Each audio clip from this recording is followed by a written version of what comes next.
निर्धारित करना कि हम कार्तिक के जो 7 नियम है, कार्तिक के महीने के जो 7 नियम बताए गए हैं, कम से कम हम 7 नियम में से एक नियम ऐसा पकड़ें जिससे हमारा जीवन सार्थक हो जाए।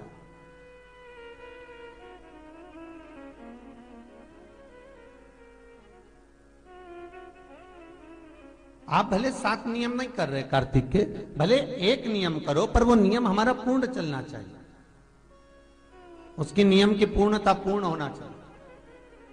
आपको कहा था कार्तिक के 7 नियम हैं, उसमें पहला दीपदान, दूसरा तुलसी पूजन, तीसरा भूमि पर शयन, चौथा शरीर पर तेल नहीं लगाना, पांचवा सुंदर दलहन चीजों का त्याग करना, और छठा ब्रह्मचार्य व्रत का पालन करना, और सातवां अपने जीवन में कार्तिक के महीने में चाहे वाणी का संयम हो, चाहे भोजन का संयम हो, चाहे शब्दों का संयम हो, चाहे दृष्टि का संयम हो, चाहे इंद्रियों का संयम हो, वो संयम रखें।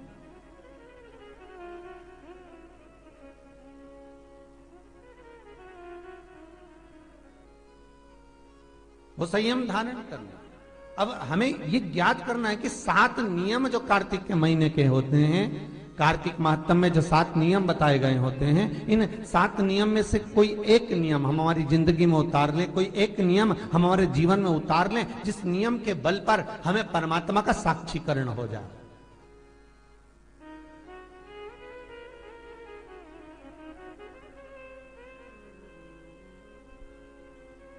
कोई एक नियम। अगर आप दीप दान कर रहे हो कार्तिक के महीने में, प्रतिदिन आपने 1 महीना तक दीप दान करा महाराज, तो ये भी आपका एक नियम है। 1 महीने तक आपने जो तुलसी में जल चढ़ाया, ये भी आपका नियम है।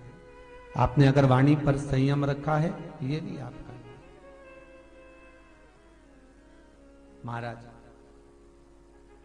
एक बहुत सुंदर बात कार्तिक के माध्यम से लीजिएगा अपने जीवन में उतारने के। कार्तिक के महीने का 7वां नियम याद रखना, संयम।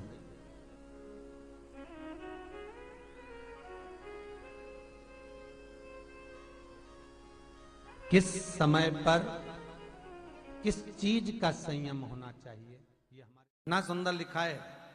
कार्तिक के महीने में 10वीं तिथि को जो तुलसी की डंडी को घी में भिगोकर अपनी कामना कर कर भगवान के सामने दिए में रखकर जला देता है, दिए की तरह उससे आरती उतार देता है, कहते हैं उसका जन्म दूसरी बार पृथ्वी पर नहीं होता, वो भगवान के गोलोक धाम में जिंदगी भर के लिए विराजमान हो जाता है। जिंदगी भर के दीप की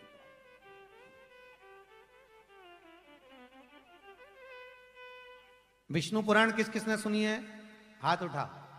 विष्णु पुराण का 5वां अंश कार्तिक खंड वर्णन करता है, या स्कंद पुराण का कार्तिक खंड को उठा लीजिए, वो वर्णन करता है 24 तरह के दिए होते हैं। कितने तरह के? 24 तरह के दीप होते हैं। उस दीप में सर्वाधिक श्रेष्ठ दीप होता है तुलसी दल का, तुलसी की डंडी से जो प्रकट किया गया। बत्तियों का भी क्रम है, एक लंबी बत्ती होती है, एक गोल बत्ती होती है। होती कि नहीं होती? लंबी और गोल। ये वाला स्पीकर बंद है, बार बार बंद हो रहा, बार बार चालू हो रहा है, उसको देखिए जरा। बत्ती एक गोल होती है, एक लंबी होती है।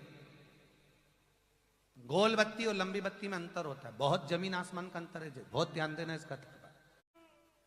गोल बत्ती किस किस देवी देवता पे लगती है और लंबी बत्ती किस किस देवी देवता पे लगती है, तो स्कंद पुराण और विष्णु पुराण दोनों कहती है जो लंबी बत्ती होती है वो पितरों की जगह पर, पूर्वजों की जगह पर,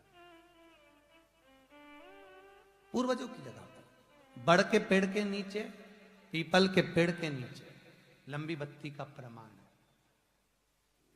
किसी देवी के स्थान पर, जो देवी की पूजन करते हैं, जगदम्बा की पूजन करते हो, पार्वती की करते हो, लक्ष्मी की करते हो, कुल देवी का स्मरण करते हो, लंबी बत्ती का प्रमाण।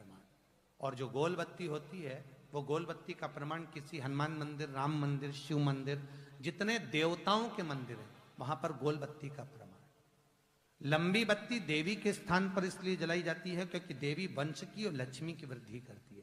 तो लक्ष्मी और वंश बड़ा होना चाहिए, लंबा होना चाहिए। और देवता के सामने गोल बत्ती इसलिए लगाई जाती है कि हमारा मन, ये चित्त, ये वृत्ति आपके चरणों में टिकी रहे और एक दिन हम भी वैकुंठ का वास करें, इसलिए गोल बत्ती लगाई जाती है। एक सहस्त्र बत्ती होती है, करें दर्शन कभी, यहां पे माताएं बैठ बैठ के बनाती रहती है 100 बत्ती, 108 बत्ती, 108 बत्ती बनाकर भगवान के सामने। उसका क्या प्रमाण है? कौन से पुराण में लिखा है कि 108 और सहस्त्रावली बत्ती लगाई जाए?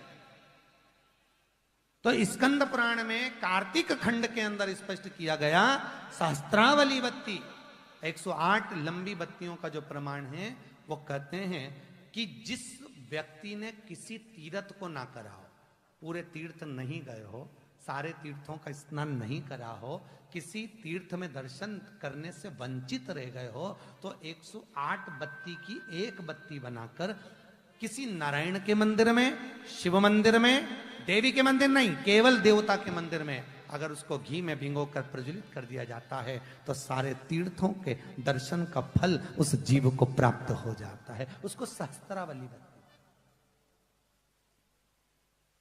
108 सहस्त्रता।